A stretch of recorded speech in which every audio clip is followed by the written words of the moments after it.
বাবায় দেখতাম বকা বড় হতো বাউরসি লোকের রাত দিতা তো মনে মনে আইতো যে বাউরসির রাত দিত বাবা রাত লাগিয়েছে।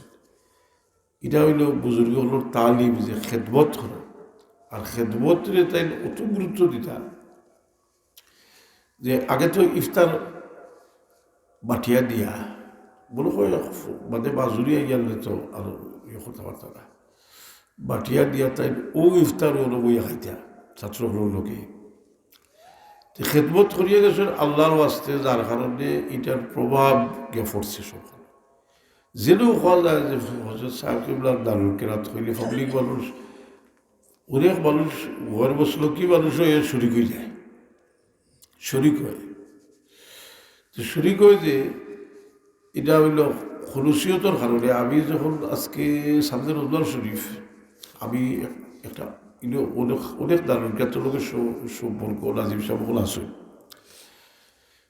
দারুল কেরাত খালিশ নিয়তে সালাইন জানিয়ে 2 নম্বরে অযথা মাইকর ব্যবহার করুন না জানি বেহুদা বলে ওর কথা বলা বা অনুষ্ঠান দিলা এটা খেয়াল না হয় যে বহুত মানুষে নমাজ পড়ে আল্লাহ বিল্লাহ করে হাসানাইনি একদিন খতম সঙ্গীরা পড়িরা তো বহু আমি বদ্রিসা হুজুরের লোক চলছি, বদ্রিসা হুজুরে আমার কৌকাশে ওটাও শ্লোক নেই এসে আমার মনে হইল কথা যে আসলে তো এটা সাহেবে বার করছেন না, যত দুষ নদ্য ঘোষ এটা তো বার করছেন আমি ইচ্ছা বলি কথাটা বুঝি না।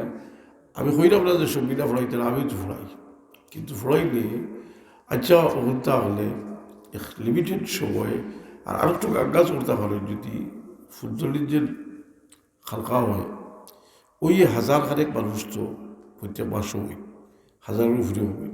এখন এটা তো সাউন্ড বক্স দিয়া করিয়া অন্যরে অসুবিধা করেন না যে আপনার গরু আপনি গালাগালি করেন না, আপনি গালাগালি করেন না, আপনার গরুর পরিবেশ নষ্ট করেন না, আপনার লাগা গরুর হরুতাগুলো নষ্ট করেন না। অনেক সময় আসলে মানুষে জায়গির থেকে হরিয়া হয় ধরি থাকি হরুতাগুলো নষ্ট হইব। প্রতিবেশী কথা বলছেন একটা সুন্দর পরিবেশ সৃষ্টি করবার লাগে আমরা যারা কিছু বয়স হয়েছে আমরা একটু বুঝিয়া চলতে হইব। ও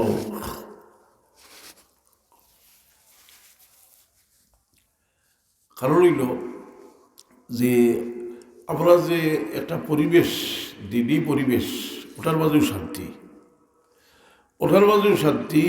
আপনারা মনে করেন যে কোনো কারণে গেলে বড় বিল্ডিং দেখলে মানে বড় দামি দামি ভালো কথা তা শান্তি উন্তি নাই, এটার মাঝে শান্তি নাই। আল্লাহ বিল্লার মাঝে শান্তি, এক মুমিন তার আল্লাহ বিল্লার থাকলে শান্তি, ফালির জেলা মাসও শান্তি আল্লাহ বিল্লার থাকলে সকাল বিকাল কিছু অজিফা দোয়া দুরুদ ফরজ দিয়ে এগুলা অভ্যাস করিলে এটার মাঝে কিছু আছে আপনার খবর আজাব থেকে আল্লাহ মুক্তি দান করবা, কিছু আছে দুনিয়ার সমস্যা দূর হইব, এক এক অজিফার এক এক ফজিলত। অর্থাৎ আমরা প্রত্যেকটা মুমিনের নিজস্ব একটা দায়িত্ব আছে।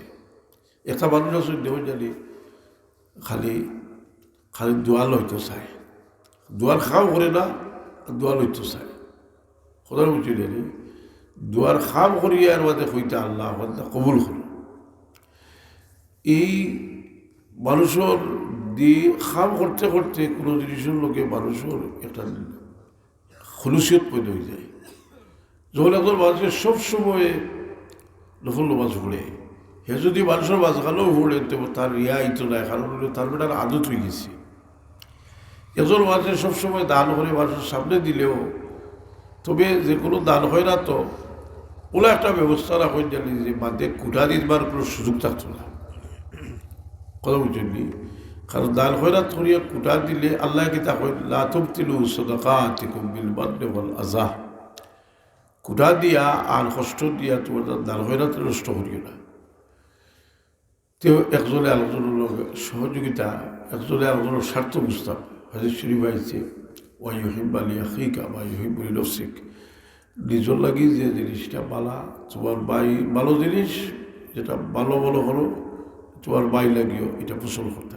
আমি ইজ্জত চাই আরেকজনে বেইজ্জত করার করিয়া কোনোদিন কোনো মানুষ কারণে বেইজ্জত করিয়া বড় হইতে পারছে না, বরং জলিলও খার হয়েছে। আমরা মনে করি যে একেবারে দুর্বল, যে তারে যে কোনোভাবে যদি অপদস্থ করি যে কিছু হইতো না।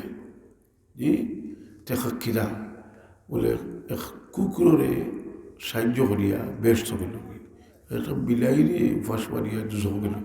কিতা লাগে কইলা, এটা হদিস তো বোখারি শরীফ আছে যে আদা জিনিসেরও বদুয়া লাগে।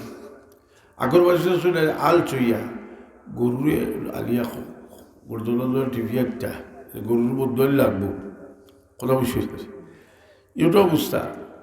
দোয়া বদুয়ার বা কি আল্লাহ যে